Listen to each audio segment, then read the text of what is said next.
truth is out there, people. All right, I'm going to knock this over because I don't want to think about it anymore. I'm sick of reading these documents. Let's get it over and done with. So, if you watched the first bit of today's special, it was all about psychic powers, blah, blah, blah, blah, blah, blah, blah, blah. Anyway, magician walks into a laboratory. This is mainly one document called that, so if you look it up on Google right now, it will direct you to the CIA files. Magician walks into a laboratory.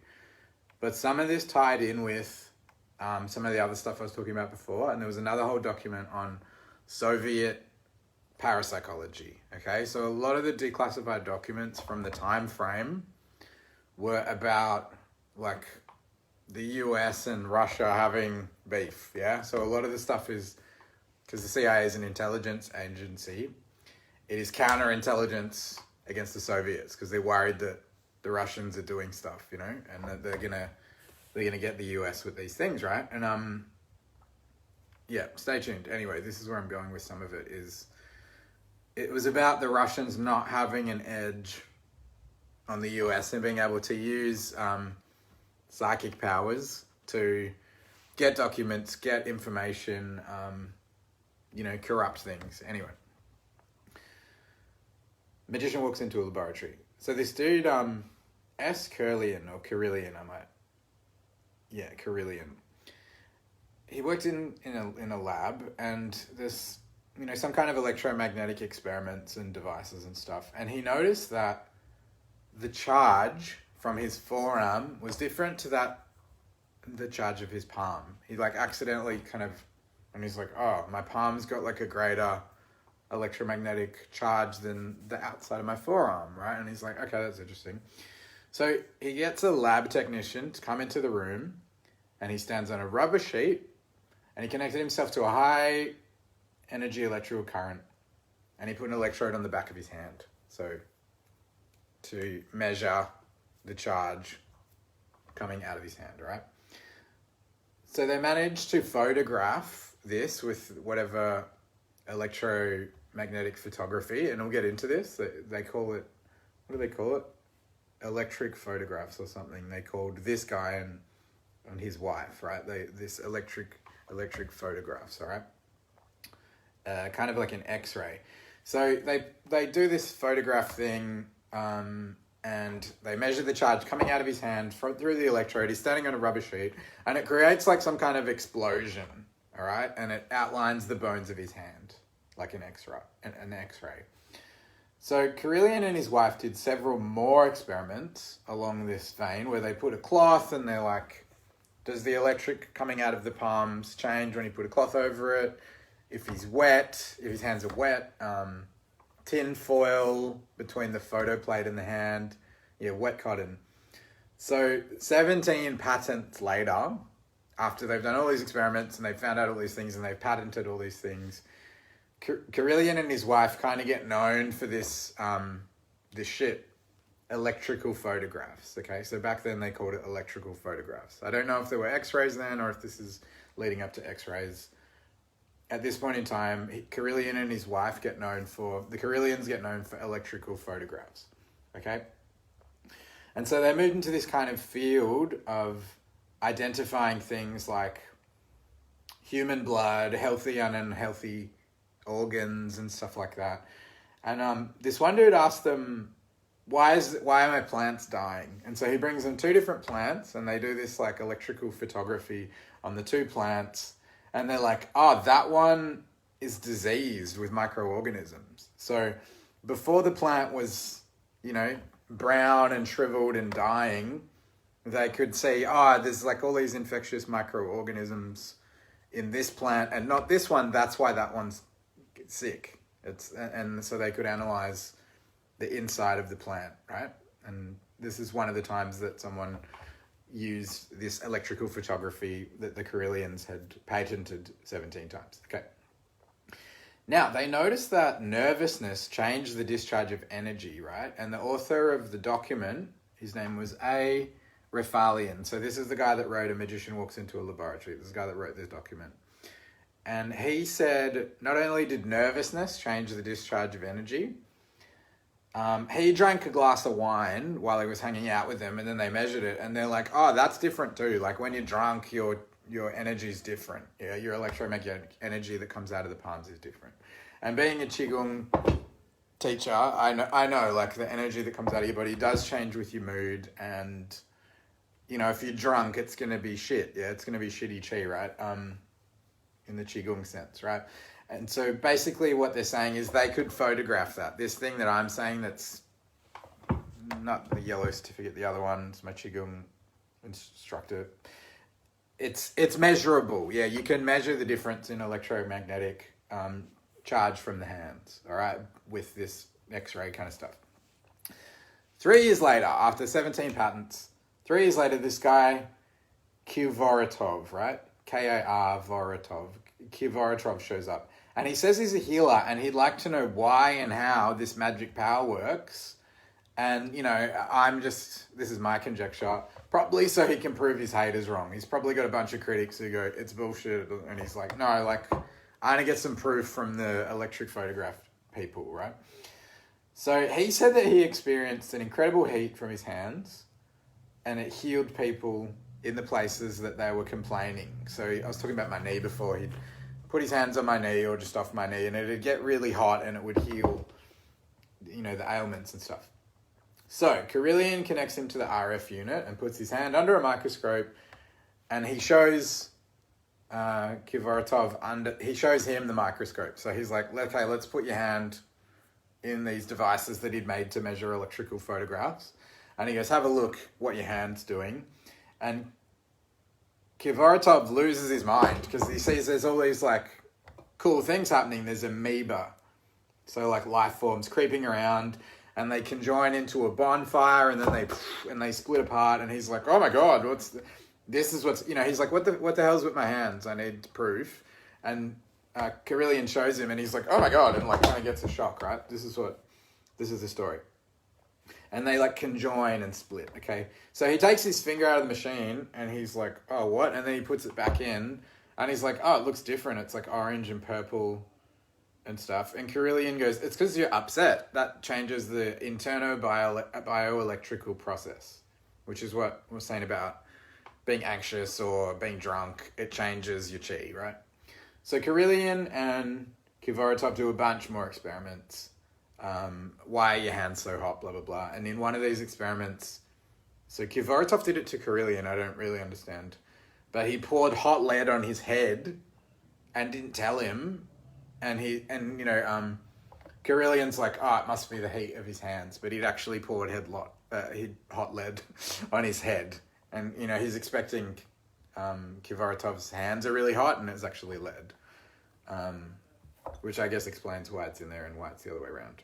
So and Karelian's lying there going, yeah, that's pretty hot, but it was actually lead, not magic, not chi, yeah.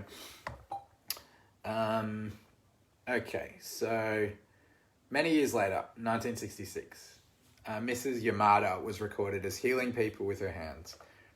And so they measured the energy coming out of acupressure points on her hands. So Karelian and that were like, oh, it's coming out of acupressure points. Hey, Liv. So they're like, oh, okay, it's like the meridians and stuff. This is what I'm talking about, Chinese medicine. In Japan, they call it Tsubo, Tsubo. She's Japanese. And in the Korean Kenrak system, defines the energy as being where the acupressure points connect with the organs, right? Which is similar to the Chinese system. See the colored dots there? Is the meridians connect to the organs. Yeah. So the Korean system kind of agrees with that. Now, even though the Kenrak system, the Korean one, has been scientifically disproven, apparently, it still agrees with the Chinese medicine and the Tsubo and this Russian thing that I'm about to get into. Like, they all agree that there's the meridian points and the energy comes out of the hands. Hey, Mike. Part 2, right? So all of these systems, they sort of all say the same thing, and now this dude's photographing it. He's like, yeah, it comes out of the meridian points on your hands, and it's like these organisms or whatever. Okay, so a lot of the documents, as I said, are about the Soviet spies doing stuff, and it's the US is worried, right? It's counterintelligence. It's like, okay, well, they're doing that, so we need to do this. That's what counterintelligence is. So the document I read on Soviet parapsychology said that the Soviets had more than 20 facilities dedicated to parapsychological research. So the stuff I was talking about in part one, like all astral travel and reading people's minds and going and looking at remote viewing documents and places and stuff, and you can know where the enemy are hidden, means you got a competitive edge, right? So the US are like, we better start doing this, we better get into this parapsychology, right, is the term, but it's psychic powers. And this is how we get to this, the gateway experience, and that where everyone who's a leader has to do it. They have to know how to do the psychic powers or get it. They have to at least understand it, Okay, so yeah, the Soviets caught wind of the US doing this ESP on submarines. Okay, I don't know why it's this way around, but it's like they knew that the US had been doing psychic submarine stuff, and so then their counterintelligence is like, we need to be able to do psychic submarine or the level. They heard about this study and they're like, we need to do counterintelligence because the US are doing this psychic ESP on submarines or whatever, whether it's communicating or looking in the submarines or talking from the submarines. The Soviets were worried about the psychic submarine stuff, right? So clairvoyance and hypnotism and managing one's own mental capacity were part of these, developing these programs and stuff. So being able to see and hypnotize yourself and others and controlling your own mental state with ESP and psychic powers or whatever was part of like what the research went into. And, one of the uses for this, like a practical application, was for like astronauts. They're bored, they're alone for a long time. And if you can sort of hypnotize yourself and manage your own mental capacity, it's easier to cope when you're lost in space, right? So that was the thing that all this research led to. And the thing that was a big deal was the space race. There was the cosmonauts and the US, so the Challenger being launched, and the Russians were trying to get into space faster than the US were, and you might say that was a big part of the Cold War, and that was the space race was a lot to do with the counterintelligence of those countries being not good friends. There's a reason that Clubber Lang was that's not where I'm going. Anyway, Rocky IV, you know what I'm saying. Dolph Lundgren was the bad guy. The Russians were the bad guys. The Russians were the bad guys in the 80s. Is it because of the space race? Anyway, among other things in the document, they mentioned teleporting objects and documents. Okay, so teleporting things was a power that they're working on. And so one such person described it as there's a cloudy light making the shape of a hand and moving objects. So someone quoted to have observed this many times. And they mention our friend Carillion, the laboratory, not the magician, but the laboratory. So something about maybe him being able to explain or photograph this like astral hand moving things, yeah? Telekinesis. The document depicts astral projection in the form of hypnotizing the agent and then ordering the spirit to get out of the body. So I was saying something about, like a telephone pole, and then you sit up. You stand up out of your body. So this document about the Russians, they talked about doing it more that way. Okay, so hypnotize someone, and then you go, up, get up, and they just get out of their body. And like, what's more Soviet than like, you'll get up now, and then the agent gets out of their body magically, and then travels in between walls and gets documents that they're not supposed to have access to, What could be more Soviet? Remote viewing. Okay, so the US were concerned that the Soviet parapsychology, particularly the remote viewing and the astral projection, was a threat to national security in that they could know the contents of documents or the locations of troops. They could mold the thoughts of leaders, so they were worried that you could psychically change people's mind. Inception. They could cause the instant death of officials, that they could psychically just kill someone. And in that when I was talking about that woman, was it Yamada? No. I'm not even up to it. Yeah. Nina Kulagina. Stay tuned. Or that they could disable equipment, military equipment, such as spacecraft. So this whole thing with the space race was a big deal. They were worried the Soviets were going to win the space race, and they were also worried about war and you're going to be able to kill officials and change the thoughts of leaders, right? So there was some stuff about hypnotism in treating mental disorders, and then it led into, in effect, causing multiple personality disorder, okay? As per, sleeper agents, they just go and live a life in America, and then they get the call one day and they're like active, and it goes, and then you just snap into soldier mode, so that's totally a thing, like the split personalities. And and so like Project Monarch, the end of MK Ultra, as Aaron pointed out, it was Project Monarch. I didn't know it was called Project Monarch. This thing of getting celebrities to act out brainwashing propaganda stuff in their songs and in the movies and stuff like that. They're putting out these things that the government or the ruling class want people to think and stuff. And part of the MK Ultra program was getting people to do stuff against their will. So if you wanted Lee Harvey Oswald to kill JFK, he's like, I want to kill the president. And they're like, you have to. Doing stuff against your will. You're brainwashed to do things you don't want to do. Okay, so yeah, part of this Project Monarch thing is like causing multiple personality disorder with hypnotism so that you can make people do stuff they don't want to do as part of the MK Ultra, but also part of this Soviet stuff that they're worried about. So yeah, the US was particularly worried about telepathic hypnosis and things like putting people to sleep from a long distance. So that kind of thing is like long distance telepathy and like fucking with people's heads, i.e. changing the thoughts of leaders. Okay. So this dude Vasiliev set out to prove the electromagnetic waves in ESP, right? That it was like ESP, psychic powers, was electromagnetic. And 17 years later, he's like, they're not. It's not. Okay, I was wrong. Like, he's like, I need to prove like electromagnetic. He's like, nah, okay. And so his successor continued his research into the Carillion research era, the photographing the aura and the energy and stuff. And the Soviets then settled on this idea of bioplasma.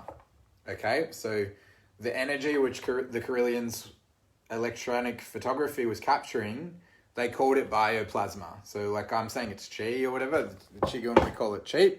But they were able to photograph it and stuff, and they're like, it's bioplasma. It comes from the body and it's like kind of like plasma or whatever.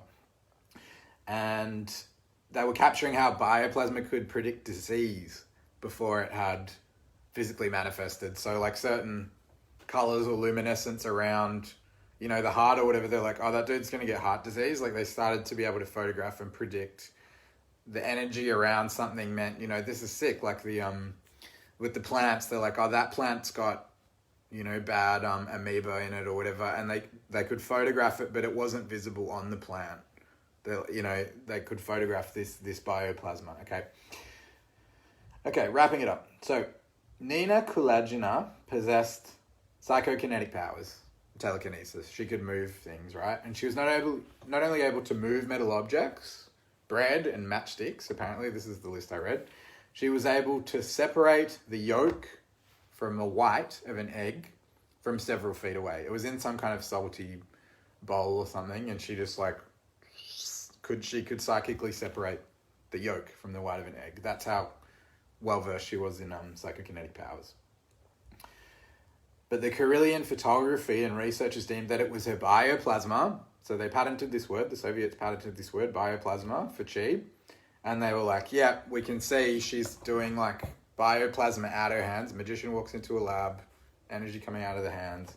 And that's what can separate the yolk from the white. Okay, so that dude, Vasiliev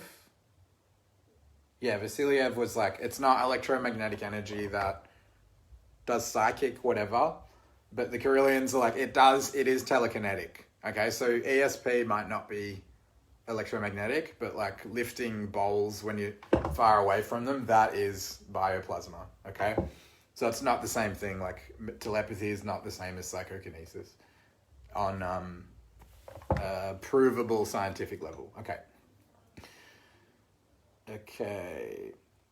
Yeah, she was assessed by Western scientists years later, and they were like, yeah, we can't poke any holes in this research, the Carillion's research, which, as I said before, was like 1966. Yamada went to them, Mrs. Yamada. And so, Yeah, this is 60s, 70s. And then so later, Western scientists were like, nah, she's legit. She's levitating shit with the chi, totally. And there was a report that she stopped a frog's heart. You know, she can separate the yolk of an egg at several feet away. She stopped a frog's heart, so it was dead. And then she started it again. Brought it back to life. So this made salient the terrible implications of psychokinesis as a weapon. So no wonder the US were worried about the Russians, you know, having 20 facilities looking into this stuff. And they're like, shit, we better catch up. So the US started doing all this research. And this is why all this stuff's been hidden, because it was counterintelligence.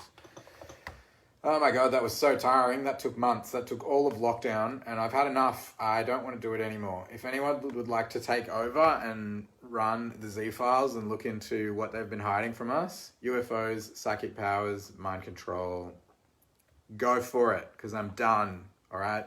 The truth is out there, and I've had enough of it, okay? You can look into it yourself. It's all up for grabs. And so is a bunch of the FBI stuff. I looked into a bunch of that as well. Declassified. Go for it. Love you guys. Thanks for indulging me yet again. Good day.